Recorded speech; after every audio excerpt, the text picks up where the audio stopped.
Well, winter's coming up, everyone, and there are steps you can take to make sure your home is safe and protected. Included among those, actually, are using monitored sensors for flood and freezing that can make you have that peace of mind you need when that temperature gets really low. All right, Peter, today, with winter coming up, we're going to talk a little bit about freeze sensors. Tell us a little bit about what consumers need to know.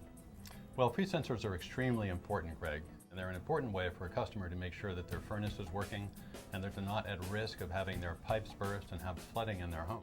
All right, so tell us a little bit about how they work.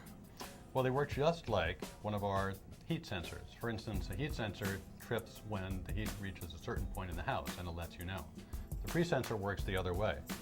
It's mounted in a place that we'll talk about, and all it does is let you know when the temperature reaches 41 degrees, well before it actually gets down to freezing. Right, so if it got close to freezing and the pipes froze, obviously that's bad news for your home. Very bad news. And in fact, first and foremost, the idea of the flooding in the home is the reason why people really want to avoid this.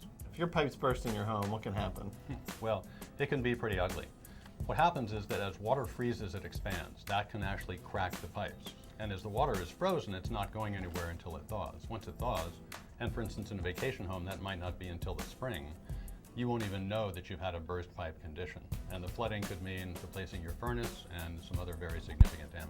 Right, I mean, that gets expensive fast. It does. So I guess in conjunction with freeze sensors, it'd be smart to invest in flood sensors so you see if there's water.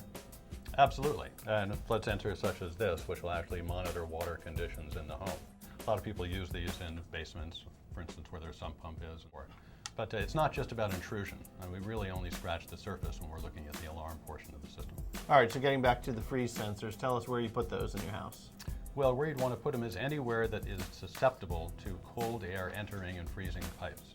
So traditionally, this could be attics, crawl spaces, basement. You have to think about when cold weather happens, is it in fact going to be entering through walls? How's your house insulated? That sort of thing. As far as mounting them, it's remarkably easy. Just like all of our other sensors, they're equipped with adhesive. Peel and stick, you peel the backing off. Place these right near the pipes, and it takes about 5 seconds to put one in. And tell me about the monitoring piece. How does that work? Very important part of it. And the beauty, especially with our interactive monitoring, is that you can be notified by text or email anytime there is this pending freezing situation. And in fact, we had another story of one of our customers.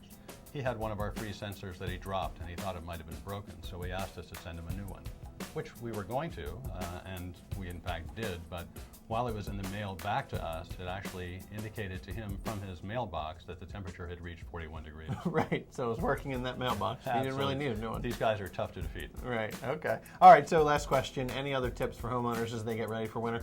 Well, sure, just check all the traditional stuff. Doors, windows, weather stripping. You might even think about in some of those vacation homes the possibility of draining your home, roofs, gutters.